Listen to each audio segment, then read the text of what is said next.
बिना ब्रश या फिर बिना हाथ लगाए हुए वॉशरूम साफ करने का एक ऐसा तरीका जिसे देखकर आप भी हैरान रह जाएंगे। और साथ ही में है कुछ ऐसे यूजफुल टिप्स एंड ट्रिक्स जो कि घर और किचन के कामों को करेंगे बहुत ही आसान। तो चलिए बिना देरी किए आज का ये वीडियो शुरू करते हैं। देखते हैं पहली टिप। हम लोग डेली घर में पूजा करते हैं, सांझ बाती करते हैं, तो जिसके लिए हम लोग दीपक का इस्तेमाल करते हैं। लेकिन आप जब दीपक जलाते होंगे थोड़ा बहुत जो बाती है वो आप देखते होंगे उसमें बच जाता है। तो मैं क्या करती हूँ, उसको एक जगह इस तरीके से इकट्ठा करके कहाँ पर इस्तेमाल करती हूँ वो आपके साथ शेयर कर रही हूँ। इस तरीके के हम लोहे के बर्तन इस्तेमाल करते हैं खाना बनाने के लिए। तो ये तो बहुत अच्छा होता है। जिसके बॉडी में आयरन की कमी है, हीमोग्लोबिन की कमी है, तो वो उस कमी को पूरा करता है। आयरन के बर्तन में बना हुआ खाना हमारे बॉडी के लिए, हमारे हेल्थ के लिए बहुत ही ज़्यादा बेनिफिशियल होता है। लेकिन इसके साथ एक प्रॉब्लम आती है कि अगर हम इसको वॉश करके और ऐसे ही रख देते हैं ना, तो इसमें बहुत जल्दी जो है वो रस्ट लग जाता है। तो ये मेरा जो कढ़ाई है वो रेगुलर यूज़ वाला है, तो ये इसमें खाना बनाते बनाते ये एकदम ग्रीस हो चुका है अच्छे से। लेकिन कोई बर्तन ऐसे होते हैं जिनको हम डेली इस्तेमाल नहीं करते हैं, कभी कभार इस्तेमाल करते हैं, तो उसमें आप देखते होंगे वॉश करने के बाद जब हम उसको रख देते हैं ना तो उसमें रस्ट लग जाता है। और रस्ट लगने के बाद जो हमारा बर्तन है वो बहुत जल्दी ख़राब हो जाता है। तो कभी भी आप जब लोहे के बर्तन को साफ़ करके और उसको सुखा कर रखने वाले हो ना, तो आप क्या करिए कि इस तरीके से थोड़ा सा कोई सा भी आप ऑयल से उसको ग्रीस कर दिया करिए।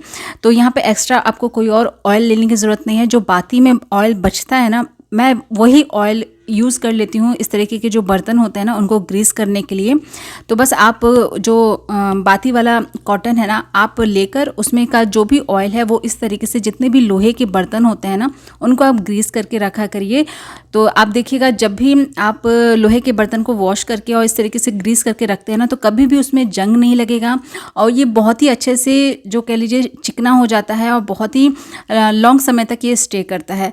तो अगर आपके पास लोहे के बर्तन हैं, आप इसको यूज़ करते हैं कभी कभार, तो ये प्रोसेस ज़रूर इस्तेमाल करिएगा, जिससे आपके जो लोहे के बर्तन हैं बहुत लंबे समय तक चलेंगे। तो ज़रूर ट्राई करके देखिएगा। आई होप आपको ये टिप ज़रूर यूज़फुल लगी होगी। चलिए देखते हैं हमारी अगली टिप कौन सी है। तो यहाँ पर लिया है मैंने अचार।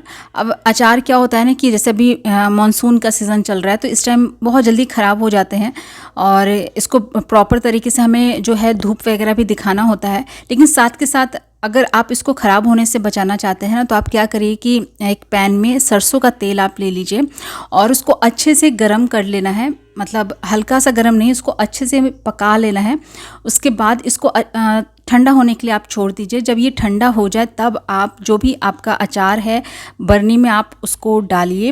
इससे दो काम होंगे, एक तो अचार का स्वाद बहुत ही अच्छा बढ़ जाएगा और साथ के साथ जो अचार है बहुत लंबे समय तक चलेगा, बिल्कुल भी ये ख़राब नहीं होगा। तो इस मानसून के सीज़न में अगर आपको लग रहा है कि आपका अचार जो है वो ख़राब होने वाला है, तो एक बार इस प्रोसेस को ज़रूर कर लीजिएगा, जिससे आपका जो अचार है वो जल्दी ख़राब नहीं होगा। चलिए देख लेते हैं हमारी अगली टिप कौन सी है। इस टाइम हम जब हरा मिर्च वगैरह जो है ख़रीद कर लेकर आते हैं, तो आप 2-3 दिन में ही आप देखते होंगे वो गलना शुरू हो जाती है। तो उसको ख़राब होने से बचाने के लिए सबसे पहले तो आप जो उसकी डंठल होती है ना उसको आप तोड़ लीजिए और उसको पानी से धोकर अच्छे से सुखा लीजिए, क्योंकि अगर वो उसमें पानी ज़रा सा भी रहेगा ना तो वो जल्दी ख़राब हो जाती है। तो उसको डंठल तोड़कर और उसको सुखा कर तब आप स्टोर करिएगा, तो जो हरी मिर्च है ज़्यादा दिन तक चलेगी।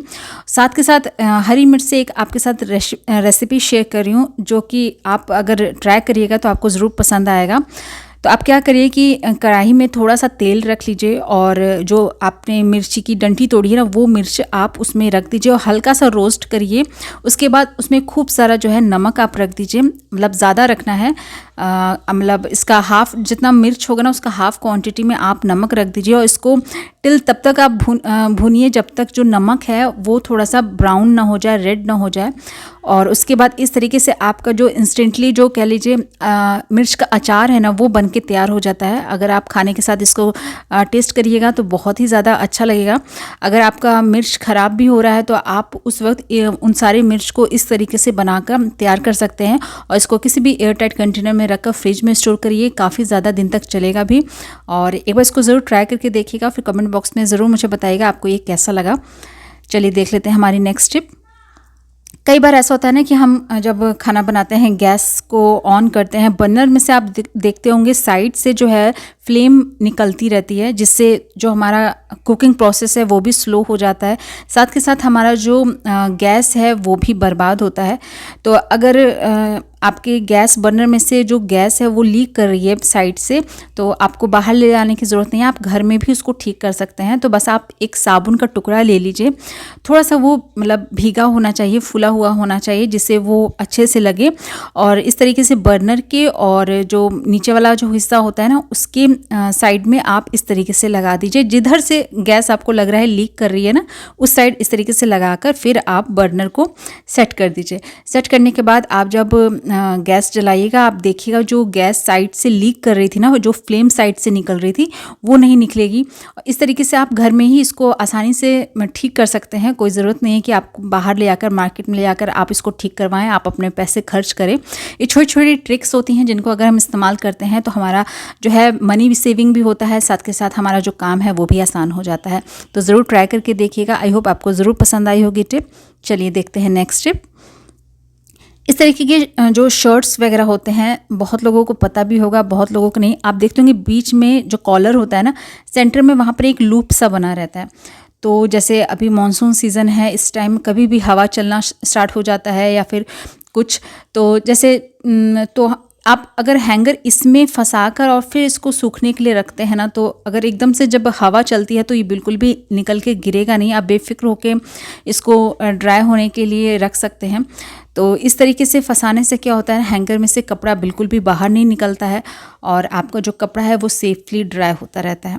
तो ज़रूर करके देखिएगा। चलिए देखते हैं नेक्स्ट टिप। तो नेक्स्ट टिप के लिए यहाँ पर मैंने एक कटोरी लिया है, उसमें 1 कप के करीब पानी डाल दिया है और उसमें हमें रखना है आधा चम्मच के करीब हल्दी और थोड़ा सा नमक। दोनों चीज़ों को अच्छे से मिक्स करने के बाद एक हमें लेना है टैबलेट। तो यहाँ पर आप कोई सा भी टैबलेट ले सकते हैं, जो एक्सपायरी हो आप वो भी ले सकते हैं। आप चाहे तो इसको ऐसे भी डाल दें, लेकिन ऐसे डालने से थोड़ा सा टाइम लगेगा इसको घुलने में। तो ये मैं क्या कर रही हूँ, यहाँ पर इसका पाउडर बनाकर फिर इसमें मिक्स करूँगी, जिससे ये अच्छे से जल्दी से घुल जाए। तो यहाँ पर इस तरीके से पेपर में डालकर आप किसी भी हैवी चीज़ से अगर इसको प्रेस करिएगा ना, तो ये अच्छे से पाउडर बन जाएगा। उसके बाद तीनों चीज़ों को हमें मिक्स कर लेना है। अब इसका यूज़ लेंगे हम वॉशरूम में। आमतौर में जब हम टॉयलेट सीट यूज़ करते हैं तो इस तरह से एक फ्लश कर देते हैं, लेकिन इतना ही काफ़ी नहीं होता है टॉयलेट में मौजूद बैक्टीरिया को ख़त्म करने में। और डेली टॉयलेट सीट को रगड़ने और घिस घिस कर साफ़ करने में हमारे लिए पॉसिबल भी नहीं होता है, इतना हमारे पास टाइम भी नहीं रहता है। लेकिन टॉयलेट को हमें डिसइंफेक्टेड करने के लिए भी बहुत ज़रूरी है। और आप सभी को पता है इन्फेक्शन फैलता बहुत तेज़ी से है और किसी किसी को यूरिन इन्फेक्शन भी होता है, तो उस केस में बहुत ही ज़्यादा समस्या हो जाती है। इसलिए हफ्ते में 2 से 3 बार टॉयलेट सीट को डिसइंफेक्टेड करना भी बहुत ज़रूरी है। इसके लिए आप ये जो हमने सॉल्यूशन बनाया है ना, ये जो है कमोड सीट पर आप इस तरीके से डाल दीजिए अंदर बाहर, और इसको तुरंत ही वॉश नहीं करना है। 1 घंटे के लिए आप इसको ऐसे ही छोड़ दीजिए, उस बीच में कोई भी जो है इसका यूज़ नहीं करेगा। और 1 घंटा के बाद जब ये अपना वर्क कर लेगा तो इस तरीके से पानी से आप इसको धो दीजिए। तो इस तरीके से जो है आप अपने टॉयलेट सीट को, कमोड को बैक्टीरिया फ्री बना सकते हैं। साथ के साथ कभी जैसे हम बाहर जाते हैं तो उस वक्त भी ये सॉल्यूशन जो है आप स्प्रे बॉटल में भरकर ले जा सकते हैं। जैसे कभी आप बाहर का जो वॉशरूम यूज़ करते हैं ना, तो उससे पहले आप वो जो स्प्रे में हमने भरा है आप वो स्प्रे कर दीजिए, उसके बाद टॉयलेट सीट का यूज़ कीजिए, तो किसी तरह का कोई भी इन्फेक्शन का डर नहीं रहेगा। आई होप आपको ये ज़रूर टिप पसंद आई होगी। तो दोस्तों ये था आज का वीडियो। उम्मीद करती हूँ आज के सारे टिप्स एंड ट्रिक्स आपको ज़रूर पसंद आए होंगे। अगर वीडियो अच्छा लगा है तो इसे लाइक करिएगा, ज़्यादा से ज़्यादा शेयर करिएगा। चैनल पर न्यू है तो सब्सक्राइब करिएगा।